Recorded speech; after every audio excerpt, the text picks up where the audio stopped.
बघू शकता ही भाजी किती मस्त छान तर्रीदार आणि मस्त झणझणीत अशी झाली आहे। भाजी बघूनच तोंडाला पाणी सुटलंय ना। नमस्कार मैत्रिणींनो, सिंपल मेजवानी मराठीमध्ये आज मी तुमच्यासोबत विदर्भामध्ये गावाकडच्या पद्धतीने केली जाणारी भंडाऱ्यातील वांग्याच्या भाजीची रेसिपी शेअर करत आहे। ही वांग्याची भाजी 100 लोकांसाठी केलेली आहे आणि यासाठी मसाल्याचं परफेक्ट प्रमाण तुम्हाला व्हिडिओमध्ये सांगितलं आहे। 100 लोकांच्या भाजीसाठी इथे मी 10 किलो वांगी घेतली आहेत। वांगी कापून याच्या फोडी स्वच्छ धुवून घेतल्या। आता भाजी करण्यासाठी एका मोठ्या पातेल्यामध्ये 2.5 ते 3 किलो तेल कडकडीत गरम करायचं। तेल गरम झालं की यामध्ये 50 ग्रॅम मोहरी टाकून छान अशी तडतडून घ्यायची। मोहरी छान अशी फुटली पाहिजे। मोहरी तडतडली की यामध्ये टाकायचं आहे स्वच्छ धुवून घेतलेला कढीपत्ता। कढीपत्ता सुद्धा मस्त तडतडून घ्यायचा आहे जेणेकरून याची चव तेलामध्ये उतरते। आता त्यानंतर इथे अर्धा किलो कच्च्या कांद्याची पेस्ट करून घेतलेली आहे। ती पेस्ट घालूया आणि पेस्ट तेलामध्ये मिक्स करून घ्यायची। अर्धा किलो म्हणजे 500 ग्रॅम कांदे न भाजता त्याची पेस्ट करून घेतली। त्यानंतर यामध्ये 100 ग्रॅम जिरे घातलं आहे। आता पेस्ट आणि जिरे तेलामध्ये छान मिक्स करून घ्यायचं आणि नंतर 400 ग्रॅम लसूण व 100 ग्रॅम आले याची सुद्धा पाणी टाकून मिक्सरमध्ये पेस्ट करून घेतली। आता ही पेस्टसुद्धा तेलामध्ये छान अशी मिक्स करून घ्यायची। कांदा लसूणची पेस्ट जी आहे ना ती व्यवस्थित अशी परतून घ्यायची म्हणजे भाजीला छान चव येते। आता आपण यामध्ये टाकणार आहोत मीठ। तर बघा 10 किलो वांग्याच्या भाजीसाठी आपल्याला इथे 250 ग्रॅम म्हणजे 1 पाव एवढं मीठ टाकायचं आहे। तर मीठ टाकल्यामुळे काय होतं, कांदा लसूणची जी पेस्ट आहे ती छान अशी परतली जाते, त्यामुळे मीठ सुरुवातीलाच टाकायचं आहे।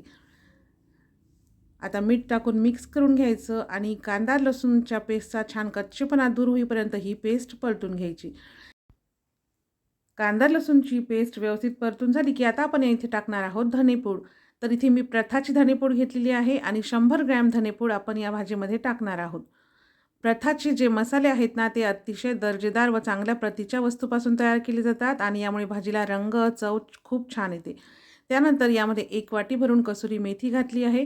धने पावडर आणि कसुरी मेथी घातल्यानंतर मिक्स करून घ्यायचं आणि बारीक कापलेली 250 ग्रॅम कोथिंबीर घालायची आहे। आता कोथिंबीर टाकल्यानंतर सुद्धा मिक्स करून घ्यायचं आहे।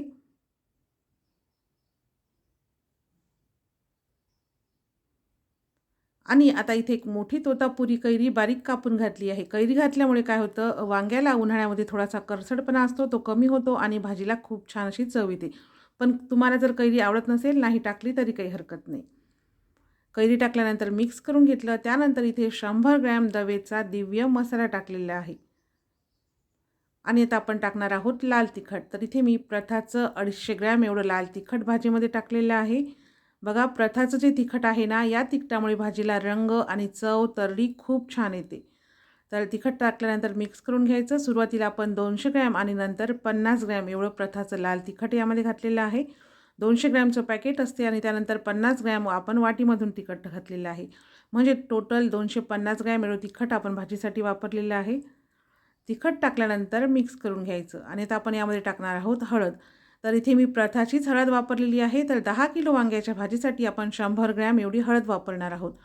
प्रथाची जी हळद आहे ना ती शुद्ध हळकुंडापासून तयार केली जाते आणि यामुळे भाजीला रंग आणि चव दोन्ही छान येतात। हळद टाकून मिक्स करून घेतलं। नंतर यामध्ये 50 ग्रॅम महाराजा गरम मसाला घातलेला आहे।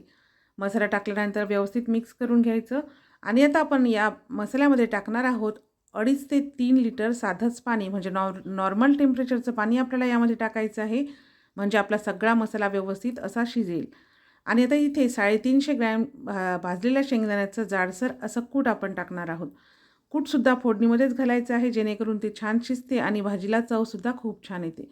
आता सगळा मसाला व्यवस्थित असा मिक्स करून घ्यायचा आणि याला मस्त तेल सुटेपर्यंत व हा मसाला छान शिजेपर्यंत याला अशा पद्धतीने परतत राहायचं आहे। मसाला छान असा शिजला की आता आपण यामध्ये टाकणार आहोत 500 ग्रॅम म्हणजे अर्धा किलो टोमॅटोची पेस्ट। टोमॅटोची पेस्ट टाकून सुद्धा व्यवस्थित असं मिक्स करून घ्यायचं आणि छान असं परतून घ्यायचं। बघा आपला मसाला हा जेवढा छान शिजेल ना तेवढीच भाजीला तर्रीसुद्धा खूप छान येते आणि भाजीला रंग आणि चवसुद्धा खूप छान येते। आता टोमॅटोच्या पेस्टचं जे भांडं होतं ते विसळूनसुद्धा थोडंसं पाणी या मसाल्यामध्ये घातलं आणि तुम्ही इथे बघू शकता आपला मसाला आता छान असा शिजला आहे। याला मस्त अशी तेल आलेलं आहे, तर्री सुटलेली आहे। तर आता स्वच्छ धुवून घेतलेल्या वांग्याच्या फोडी यामध्ये टाकायच्या आणि मिक्स करून घ्यायच्या। 100 व्यक्तीसाठी 10 किलो वांग्याच्या फोडी आपण इथे करून घेतलेल्या आहेत आणि 100 व्यक्तीसाठी ही भाजी अगदी परफेक्ट होते. आणि मसाल्याचं जे प्रमाण सांगितलं आहे ते सुद्धा अगदी परफेक्ट आहे. हे सगळ्या टिप्स वापरून तुम्ही पहिल्यांदा जरी भाजी केली तर तुमची भाजीसुद्धा अगदी परफेक्ट बनेल. आता वांग्याच्या फोडी टाकल्यानंतर मिक्स करून घ्यायचं आणि भाजी शिजण्यासाठी यामध्ये मी 4 लिटर पाणी गरम करून घातलेलं आहे. भाजीमध्ये पाणी गरमच टाकायचं आहे. थंड पाणी टाकल्यामुळे भाजीची चव बिघडते. बघा, वांग्याच्या फोडी व्यवस्थित बुडतील इतकं पाणी घातलं आहे. मसाला शिजण्यासाठी 2.5 लिटर आणि नंतर भाजी शिजण्यासाठी 4 लिटर एवढं पाणी आपण भाजीमध्ये वापरलेलं आहे. खूप जास्त पाणी वापरू नका. पाण्याचं प्रमाणसुद्धा तुमच्या वांग्यावरती अवलंबून असते. काही काही वांगी मऊ असतात, त्यांना पाणी कमी लागू शकते. काही काही वांगी कडक असतात, त्यांना पाण्याचं प्रमाण जास्त लागू शकते. आता झाकण ठेवायचं, मंद आचेवर भाजी शिजवून घ्यायची. भाजी शिजत असताना मध्ये मध्ये त्याला परतायचं आहे, जेणेकरून भाजी पातेल्याच्या बुडाशी लागणार नाही. तर बघा, आता मंद आचेवरती भाजी शिजवून घेतली आणि तुम्ही इथे बघू शकता किती मस्त अशी भाजी शिजलेली आहे. खूप जास्त पातळ नाही, खूप जास्त घट्ट नाही, मस्त सरसरीत अशी ही भाजी झालेली आहे. आणि 100 लोकांसाठी भंडाऱ्यातील मस्त झणझणीत आणि तर्रीदार वांग्याची भाजी इथे तयार आहे. तुम्हाला ही रेसिपी कशी वाटली हे कमेंट्समध्ये मला नक्की सांगा. तुम्ही ही रेसिपी कोणत्या शहरातून, कोणत्या गावातून पाहत आहात ते सुद्धा कमेंट्समध्ये नक्की सांगा.